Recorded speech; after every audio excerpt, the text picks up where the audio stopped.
दादाजी क्रोधित हुए।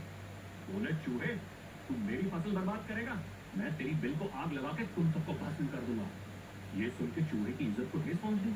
रातों रात उसने सब चूहों को इकट्ठा करके चूहा मीटिंग की। कहा, अगर दादाजी इस बिल में आग लगाएंगे तो हम उस बिल में शिफ्ट हो जाएंगे। अपना पेट भरता रहेगा, बुड्ढा तिल तिल मरता रहेगा। दादाजी ओल्ड थे लेकिन दिमाग से गोल्ड थे। उन्होंने एक एक करके चूहे की हर बिल में कोयला भर दिया। कोयले पर डीजल डाल के उसको आग लगा के हवा मार मार के सभी चूहे भून डाले। चूहों की कहानी हमें क्यों सुना रहे हो? हम क्या नर्सरी के बच्चे हैं? चूहे की कहानी और अपनी कहानी में कनेक्शन है सर। वो बैठा चूहा जो अपनी फसल को खराब कर रहा है,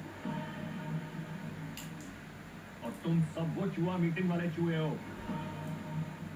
दादाजी तो बेचारे किसान थे तो उन्होंने आग लगाई। मैं तो मिलिट्री वाला हूँ,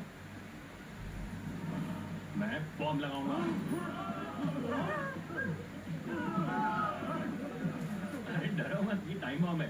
जब तुम लोगों का टाइम आएगा तभी ये फटेगा, और जब ये फटेगा तो खीर पूरी फटेगा। चुपचाप बैठ जाओ, मैं तो वायर खींच दूंगा। इसमें मैंने 5 मिनट का टाइमर लगाया है। 4 मिनट तक तुम्हें समझाऊंगा। अगर समझ गए तो डिफ्यूज करके निकल लूंगा। जल्दी जल्दी बोलो, हमें मतलब नहीं है। इस चूहे ने 5,000 करोड़ रुपए का घोटाला किया है। ये सोचकर मुझे नींद नहीं आती। मैंने गूगल सर्च किया इंडियन पॉलिटिकल स्कैम्स, तो पता चला हमारे भोले भाले समाज सेवक पॉलिटिशियंस ने पिछले 20 साल में कितना घपला किया। पूरे 20 लाख करोड़। क्या हुआ, अपने घोटाले पे यकीन नहीं आ रहा? आप तो बड़ी आसानी से भूल गए, जनता भी भूल गई, देश भी भूल गया, पर गूगल नहीं भूलता। टाइप करते ही पूरी रामदानी दिखा देगा। तुम्हारे ये चमत्कारी घोटाले का 0.001% पैसा अगर इस देश की गरीब जनता की प्रॉब्लम सॉल्व करने में लग जाता तो पता है क्या होता? हमारे देश का बच्चा बच्चा well educated and fit and fine रहता। पर ऐसा नहीं हुआ। हमारे यहाँ पे स्कूल तो है, लेकिन एजुकेशन के नाम पे धोखा, करप्शन, डोनेशन, यही सब है। और अगर पैसे देके वो डॉक्टर या इंजीनियर बनता है तो वो करप्शन ही करता है।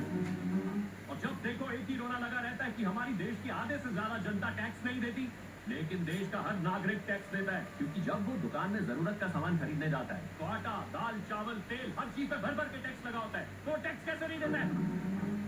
पीने का साफ पानी, बिना गड्ढे वाली सड़क, अच्छे और सस्ते हॉस्पिटल, ये सब सुविधाएं आम नागरिक को मिल सकती हैं अगर तुम लोग बड़े बड़े घपले और घोटाले करना बंद करो।